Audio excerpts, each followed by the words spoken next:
Criminal ಹಿನ್ನೆಲೆ ಉಳ್ಳ ಶಾಸಕರ ಬಗ್ಗೆ ಮಾತನಾಡ್ತಿದ್ವಿ. ಒಂದು ಡೇಟಾ, ಕಾಂಗ್ರೆಸ್ 58, ಬಿಜೆಪಿ 52, JDS ಇರೋರು 19. ಅದ್ರ ಪೈಕಿ ನಂಬರ್ಸ್ ಹೇಳಬೇಕಾ ಗೊತ್ತಿಲ್ಲ. ಅಲ್ಲಿ ಡಿಫೆಂಡ್ ಮಾಡ್ಕೊಳ್ಳೋಕೆ ವಕ್ತಾರರು ಕೂಡ ಇಲ್ಲ. ಅಂದರೆ ಇಲ್ಲಿ ಯಾರಿಗೆ ಯಾರು ಕಾಂಪಿಟೇಷನ್, ಯಾರಿಗೆ ಯಾರು ಹೋಲಿಕೆ ಅಪ್ಪ, ಎಲ್ಲರ ಮೇಲೂ ಕೂಡ ಒಂದಲ್ಲ ಒಂದು ರೀತಿ ಅಪವಾದ ಇದ್ದೇ ಇದೆ.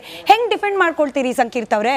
ಇವಾಗ ಅಲ್ಲಿರುವ ಪೊಲೀಸ್ ವರಿಷ್ಠಾಧಿಕಾರಿಯನ್ನ ಬಾಡಿ ಡಿಫೇಮ್ ಮಾಡಿದ್ದಾರೆ ನಿಮ್ಮ ಶಾಸಕರು. ಬಾಡಿ ಡಿಫೇಮ್, ಮೆದ್ಲಿಲ್ಲ, ತಲೆಯಲ್ಲಿ ಕೂದಲಿಲ್ಲ, ಬೇಕಾ ಇವೆಲ್ಲ ಅಂತೇಳಿ. He is not a common man ಅಪ್ಪ.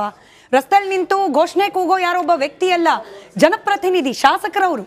ನೋಡಿ, ಒಂದು ಆ ವಿಷಯದಲ್ಲಿ ಏನನ್ನ ಮಾತಾಡಿದರೆ ಅದನ್ನ ನಾನೇನು ಒಪ್ಪುವಂತದಲ್ಲ, ಪಕ್ಷ ಒಪ್ಪುವುದಿಲ್ಲ, ತಪ್ಪೆ. ನಡ್ಕೊಳ್ತಿರೋ ವಿಧಾನ ಇನ್ವೆಸ್ಟಿಗೇಟ್ ಮಾಡೋಕ್ ಬಂದಿರೋ ಪೊಲೀಸರಿಗೆ ಇನ್ವೆಸ್ಟಿಗೇಟ್ ಮಾಡೋದಕ್ಕೆ ಎಲ್ಲದಕ್ಕೂ ಅದಕ್ಕೆ ಸೆಟ್ ಆಫ್ ರೂಲ್ಸ್ ಇದೆ. ಅದ್ರ ಪ್ರಕಾರ ಮಾಡಬೇಕು. ನೀವು ಇಲ್ಲಿ ಏನು ಏಗೊಂದು ಬೀಗೊಂದು ಮಾಡಬಾರ್ದು. ನಿಮ್ದು ಏನಿದೆ ಇವಾಗ ನೋಟಿಸ್ ಕೊಟ್ರ ನೀವು ಕಾನೂನು ಪ್ರಕಾರ ಮಾಡಿ. ನಿಮಗೆ ಕಾನೂನಿನ ಮೀರಿ ಹೋಗೋದಕ್ಕೆ ಯಾರು ಅಧಿಕಾರ ಕೊಟ್ಟಿದ್ದಾರೆ? ಯಾರು ಇಲ್ಲ ತಾನೆ. ದಂಡ ಕಟ್ಕೊಂಡು ಹೋಗಿ ಮಾಡುವಂತದ್ದು ಏನಾದರೆ ಪೊಲೀಸರ ಹತ್ರ ಗುಂಡಾರಾಜ್ ಮಾಡ್ತಾ ಇದ್ದೀರಾ, ಪೊಲೀಸರ ಹತ್ರ ನೀವು ಮಾಡಿಸ್ತಾ ಇದ್ದೀರಾ ಅಂತ ಆಯ್ತು. ಪೊಲೀಸರನ್ನ ನೀವು ಅಫಿಷಿಯಲ್ ಒಂದು ಮಿಷನರಿನ ನೀವು ಒಬ್ಬ ಶಾಸಕನ ಮೇಲೆ, ಅದು ಶಾಸಕನ ಮೇಲೆ ಬಿಟ್ಟು ಏನ್ ಮಾಡಕ್ ಹೊರಟಿದ್ದೀರಾ? ಒಬ್ಬ ಸಾಮಾನ್ಯ ಕಾರ್ಯಕರ್ತನ ಮಾಡ್ತಾ ಇದ್ದೀರಾ ನೀವು. ಯಾವುದೋ ಮರ್ಡರ್ ಕೇಸ್ ಆದಾಗ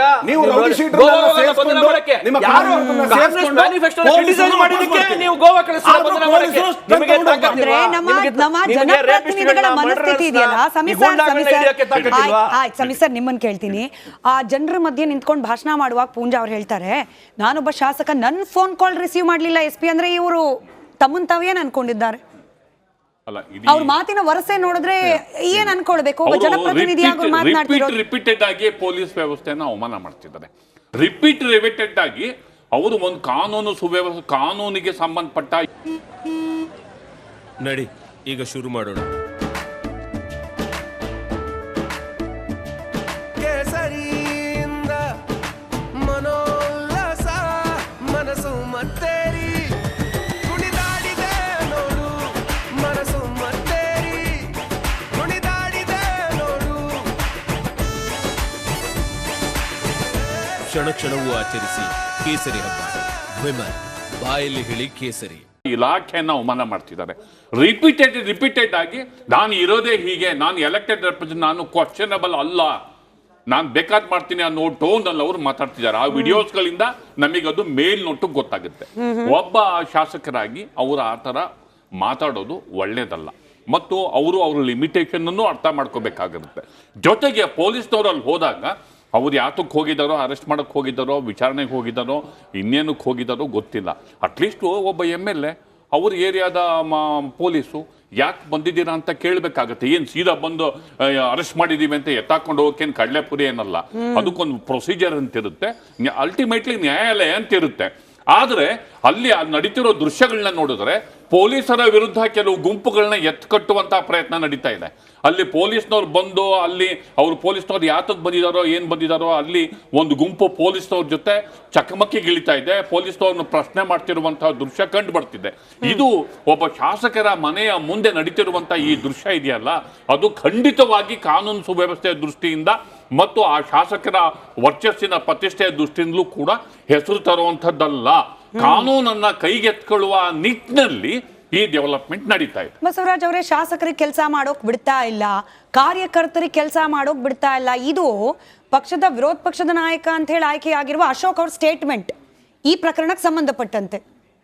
ಶಾಸಕರ ಕೆಲಸ ಏನು ಅಂದ್ರೆ ಏನು ಕೆಲಸ ಮಾಡಕ್ ಬಿಡ್ತಾ, ಇಲ್ಲಿಗಲ್ ಮೈನಿಂಗ್ ಮಾಡಕ್ ಬಿಡ್ತಾ ಇಲ್ಲ ಅಂತನ ಸಮಸ್ಯೆ, ಅಥವಾ ಅಲ್ಲಿ ರೌಡಿ ಶೀಟರ್ಗಳನ್ನು ಆರ್ಗನೈಸೇಷನ್ ಬಿಲ್ಡಿಂಗ್ ಮಾಡಕ್ಕೆ ಬಿಡ್ತಾ ಇಲ್ಲ ಅನ್ನೋ ಸಮಸ್ಯೆನ, ಅಥವಾ ಏನು ಸಮಸ್ಯೆ ಅಂತ ಅರ್ಥ ಆಗ್ತಾಯಿಲ್ಲ. ಈಗ ಅಲ್ಲಿ ಒಂದು ಅವ್ಯವಹಾರ ನಡೆದಿದೆ. ಆ ವ್ಯವಹಾರನ ಪೊಲೀಸರು ಒಂದು ಕೇಸ್ ಫೈಲ್ ಮಾಡಿ ಅದನ್ನು ವಿಚಾರಣೆಗೆ ತೊಗೊಂಡು ಹೋಗ್ತಾ ಇದ್ದಾರೆ. ಅದರಲ್ಲಿ ಏನು ತಡೆ ಇದೆ? ಪೊಲೀಸರು ಮಾಡಿರೋಂಥ ತಪ್ಪೇನಿದೆ? ನಿಮ್ಮವರು ತಪ್ಪು ಮಾಡಿರುವಾಗ ಅದನ್ನು ನೀವು ಯಾವ ರೀತಿಯಾಗಿ ಡಿಫೆಂಡ್ ಮಾಡ್ತೀರಿ? ನೀವು ರಾಜಕೀಯ ಬಣ್ಣಗಳನ್ನು ಕೊಡ್ಬೋದು ಇದಕ್ಕೆ, ರೈಟ್. ಆದರೆ ಅಲ್ಲಿ ಏನು ತಪ್ಪೇ ನಡೆದಿಲ್ಲ ಅಂದರೆ ಒಂದು ಮಾತು, ಆಗಿರೋ ತಪ್ಪುಗಳನ್ನು ನೀವು ಹೆಂಗೆ ಡಿಫೆಂಡ್ ಮಾಡ್ತೀರಿ? ಇರುವಂಥ ಅವರ ವ್ಯಕ್ತಿತ್ವಗಳನ್ನು ಹೇಗೆ ಡಿಫೆಂಡ್ ಮಾಡ್ತೀರಿ ನೀವು? ಅಲ್ಲಿ ಎದ್ದು ಕಾಣಿಸ್ತಾ ಇದೆ ಆ ಯಾವ ರೀತಿಯಾದಂಥ ವ್ಯಕ್ತಿತ್ವ ಆ ಮನುಷ್ಯನಿಗಿದೆ ಅನ್ನೋದನ್ನು, ರೈಟ್. ಅದು ಏನು ನಡೀತಾ ಇದೆ, ಅಲ್ಲಿ ಏನು ಆಗ್ತಾ ಇದೆ ಅಂತ ಗಮನ ಇಲ್ಲ ಅವ್ರಿಗೆ. ಯಾರ ಜೊತೆ ಮಾತಾಡ್ತಾ ಇದ್ದೀನಿ ಅನ್ನೋವಂಥ ಒಂದು ಸಭ್ಯತೆ ಇಲ್ಲ. ಅಂಥವ್ರನ್ನ ನಾವು ಯಾವ ರೀತಿಯಾಗಿ ಡಿಫೆಂಡ್ ಮಾಡ್ತಾರೆ? ಇವ್ರು ಹೇಳ್ಬೋದು ಅದು ಮಾಡಿದ್ದೀನಿ ಇದು ಮಾಡಿದ್ದೀನಿ ಅಂತ. ಅದಕ್ಕೆ ಅವರು ಸುತ್ತು ಬಳಸಿ ಮಾತಾಡ್ತಾ ಇದ್ದಾರೆ ಹೊರತು ಅಲ್ಲಿ ಏನ್ ನಡೀತು ಅದು ಯಾಕಾಯ್ತು ಅನ್ನೋದ್ರ ಬಗ್ಗೆ ಯಾವ ಒಬ್ಬ ಬಿಜೆಪಿ ನಾಯಕರು ಮಾತಾಡ್ತಾ ಇಲ್ಲ ಇವತ್ತು. ಯಾರೊಬ್ರು ಹೇಳ್ತಾ ಇದಾರ ಅಲ್ಲಿ ನಡೆದಿರೋದು ತಪ್ಪು ಅಂತ, ಪೊಲೀಸರ ಮಾತಾಡೋದು ಸರಿನಾ, ಅದ್ರ ಬಗ್ಗೆ ಯಾರು ಕಮೆಂಟ್ ಮಾಡ್ತಾ ಇಲ್ಲ. ಪ್ರಶ್ನೆಗಳನ್ನ ನೀವು ಬೇರೆ ಏನೇನೋ ಆಂಗಲ್ ಅಲ್ಲಿ ತಗೊಂಡು ಹೋಗ್ಬೋದು. ಬಟ್ ಮುನೀರ್ ಅವರೇ, ಪ್ರಶ್ನೆ ಬರ್ತಿರೋದು ಕೇವಲ ಇದೊಂದು ಪ್ರಕರಣ ಅಲ್ಲ. ಬಿಜೆಪಿ ಅವರು ಕಾನ್ಸ್ಟೆಂಟ್ ಆಗಿ ಕಾಂಗ್ರೆಸ್ ಸರ್ಕಾರ ಬಂದಾಗಿಂದ ಹೇಳ್ತಿದ್ದಾರೆ ನೋಡಿ, ರಾಮ ಮಂದಿರ ಇನಾಗ್ರೇಷನ್ ಟೈಮಲ್ಲೇನೆ 30 ವರ್ಷದ ಹಳೆ ಕೇಸ್ ನೆನಪಾಗುತ್ತೆ.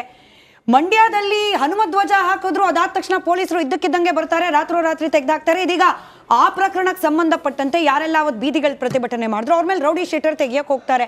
ಬೇಸಿಕಲಿ ಹಿಂದುತ್ವದ ಪರವಾಗಿ ಮಾತನಾಡೋರು ಅದು ಬಿಜೆಪಿ ಕಾರ್ಯಕರ್ತರೇ ಆಗಿರಬೇಕು ಅಂತಿಲ್ಲ. ಕಾಂಗ್ರೆಸ್ನವರ ಇನ್ಸ್ಟ್ರಕ್ಷನ್ ಮೇಲೆಗೆ, ಸರ್ಕಾರದ ಇನ್ಸ್ಟ್ರಕ್ಷನ್ ಮೇರೆಗೆ ಪೊಲೀಸ್ ಇಲಾಖೆ ಅಂತವ್ರ ವಿರುದ್ಧ ಕ್ರಮ ಕೈಗೊಳ್ಳೋಕೆ ಆಕ್ಟಿವ್ ಆಗಿಬಿಡುತ್ತೆ. ಇದು ಅವ್ರ ಆರೋಪ. ಒಂದು ಜನರಲ್ ಸ್ಟೇಟ್ಮೆಂಟ್ ಕೊಟ್ಟು ಅವ್ರ ಆರೋಪ ಬಿಡಿ, ಅವರ ರಾಜಕೀಯ ಆರೋಪ, ಅದು ಪ್ರತಿಯೊಂದು ಎದ್ರು ನಿತ್ರು ರಾಜಕೀಯನೇ ಮಾಡುವಂತವ್ರು. ಯಾವುದೇ ಸಹ ಹಳೆಯ ಕೇಸ್ಗಳನ್ನ ಕೆದಕಿ ಮಾಡಿರುವಂತದ್ದಲ್ಲ. ಒಂದು ಕಾನೂನಲ್ಲಿ ಇವರಿಗೆ ಶಿಕ್ಷೆ ಆಗ್ಬೇಕು ಅಂದ್ರೆ ಇನ್ನೊಬ್ಬರಿಗೆ ಶಿಕ್ಷೆ ಆಗ್ಬೇಕು ಅನ್ನುವಂಥದ್ದು. ಅವರು ಪ್ರಜ್ವಲ್ ಪೆನ್ ಡ್ರೈವ್ನೇ ಸಹ ರಾಜಕೀಯ ಮಾಡಿಬಿಟ್ಟು ಅದನ್ನ ಕಾಂಗ್ರೆಸ್ಗೆ ಹೋಲಿಸ್ತಾ ಇರ್ಬೇಕಾದ್ರೆ ಇದೇ ಕಾಂಗ್ರೆಸ್ ಸರ್ಕಾರದಲ್ಲಿದ್ದಾಗಲೇ ಹರೀಶ್ ಪೂಂಜಾ ಮಾತಾಡ್ತಿದ್ದಾರೆ. Quick reaction Harish Poonja.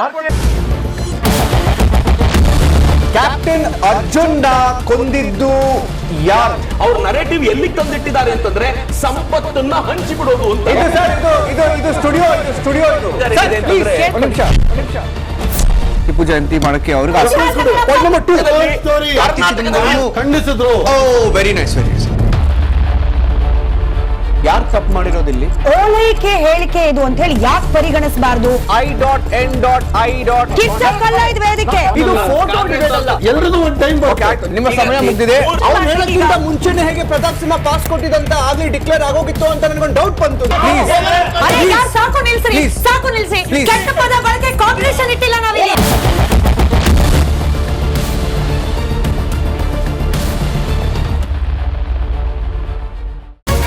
Republic word app ಇದು ಕೇವಲ ಅಪ್ಲಿಕೇಶನ್ ಅಲ್ಲ, ಸಮಗ್ರ ಸುದ್ದಿಗಳ ಸಂಪರ್ಕ ಮಾರ್ಗಕ್ಕೆ ಕ್ರಾಂತಿಕಾರಿ ಬದಲಾವಣೆ.